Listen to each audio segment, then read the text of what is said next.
y'all, welcome back to my channel. My name is aprilimanismith. I'm the CEO of She's Creations, which is a custom apparel company. We do custom apparel and we do some promotional items, but mainly we do custom apparel. This is a Harley Davidson shirt that I printed using my printer, which is what we're going to talk about in this video. Lately, there's been a few t-shirt companies ordering heat transfer sheets for me, and even though I know that I give them very detailed instructions, I just want to make sure that they have a reference video to go to if they want to see how I apply. I've already done the beginning part, and they don't have to do any of that. I do that for them. If you don't know what I'm talking about, I have a few different ways that I print my custom apparel and create the fabulous designs for my clients. But one of the main things that I do is I print with my white toner printer. It's an OKI8432wt.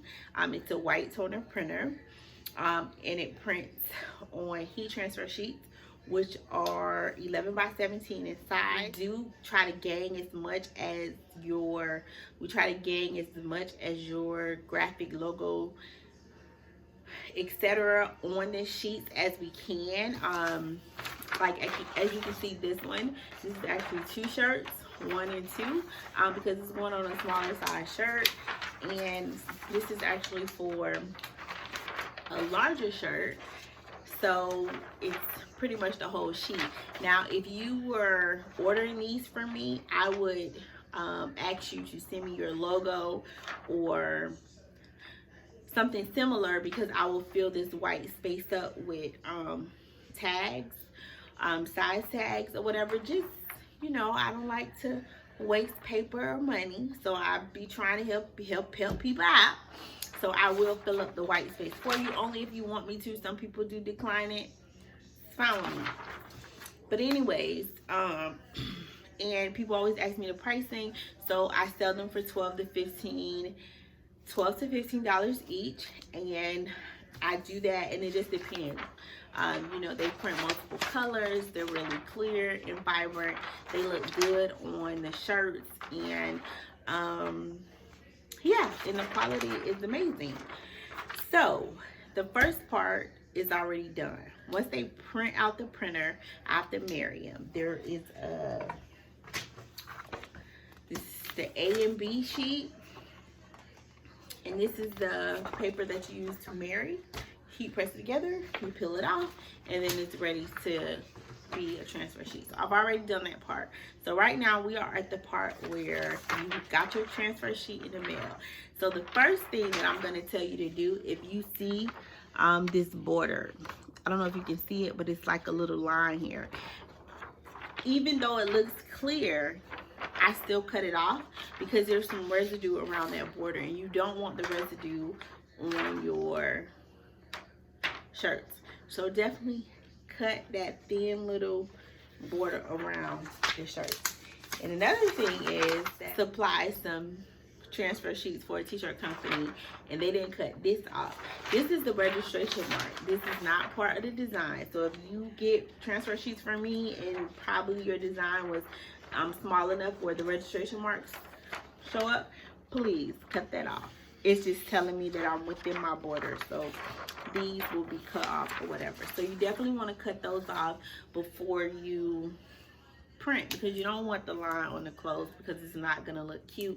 And again, you definitely want to cut, you know, just around the edge off, because especially on black shirts. White shirts, you can't really see it, but sometimes I do see the residue, and we don't want that. We want to make sure that we're giving our customers flawless shirts. So anyways, I'm going to go ahead and get the shirts so you can see what I'll do. So I'll be right back. Okay, so I'm back. As I told you before, it's important to trim. It's important to trim the excess and round off. So as you can see, this probably look like it doesn't have anything to do with that. A lot of times I gang the sheets even for myself, because I know this customer has ordered this and this customer has ordered this, and I know for this size shirt I still have some more space, so I just end up putting this little piece there, because that way I don't have to waste a sheet, because once you print, it's a wrap. So I'm just gonna cut the little edges off like I said. This one actually have the registration mark, so it's okay, but I'm also cutting, like I said, it's like a little film right here that you don't want on the shirt. And this is actually going on a red shirt. So I'm gonna cut all of that off.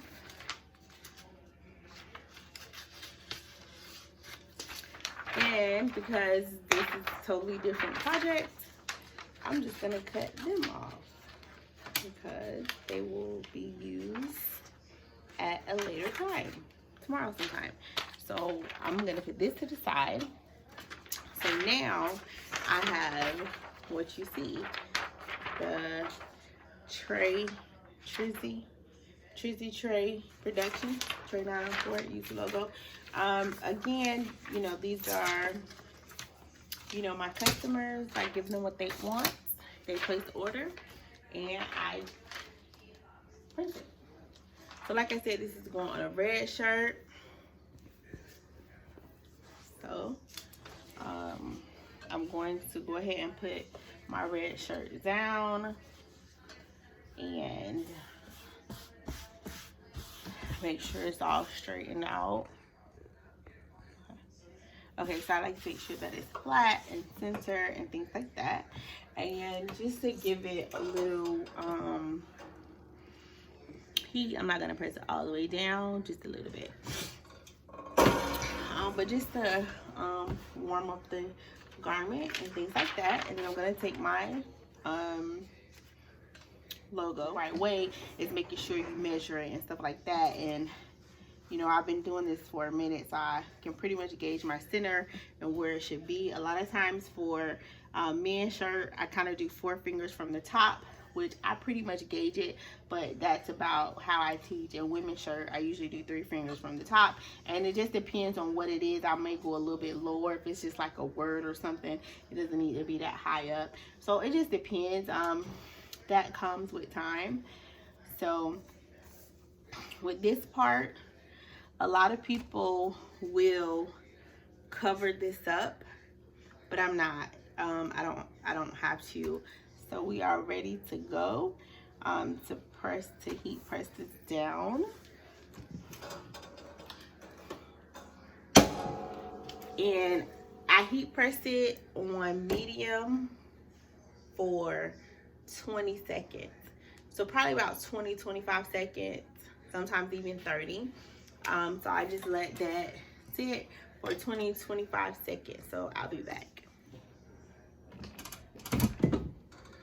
Okay, so now this is completely hot. So if you have your transfer sheet and you done heat pressed it down, and you just want to make sure that it's really flat. Sometimes I take you don't have to do this. This is an extra step. I take a heat pillow and just kind of press it down, and you take it off of here and you place it on the table and you sit it to the side. If you're doing multiple shirts, just sit it to the side, because this is, if you don't listen to nothing else I say, they have to be ice cold before you remove it. I'm not talking about warm. I'm talking about when you touch it, it's cold. It's cool, it's cold. There's no heat nowhere on it.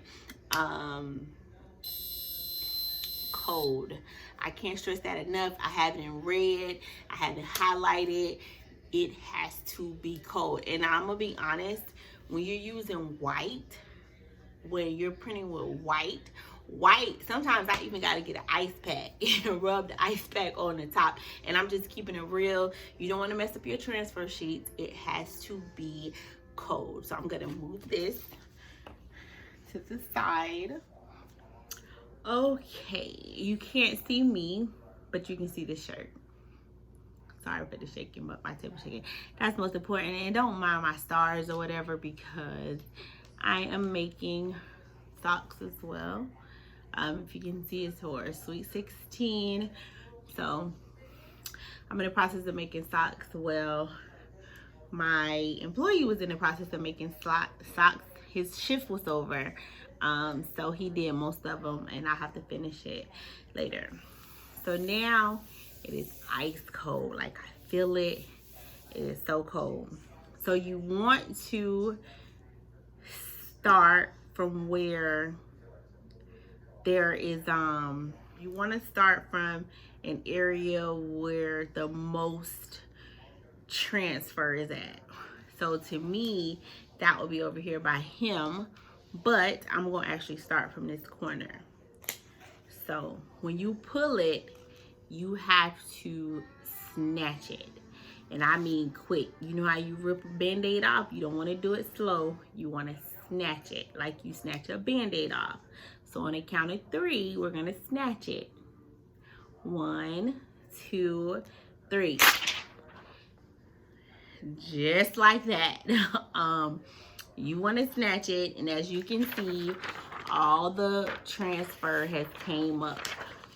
So that's why they call this a weedless transfer sheet, because that's what the marrying process does. It only puts the coating where the ink is. But if it's not cold, it's not going to cooperate. So I want you to make sure that it is completely cool, and then you snatch it off. Okay, I'm gonna stick that there and get it later. But right now this is shiny. It is not complete because now we have to go to heat press it the second time, and that will make it matte. Right now it's shiny. Now I do not recommend leaving it in this state because you're not going to get a lot of washes out of it. I recommend that you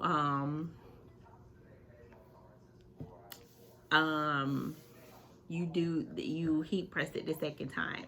You cannot leave it in this state because of the washability. It's going to suck.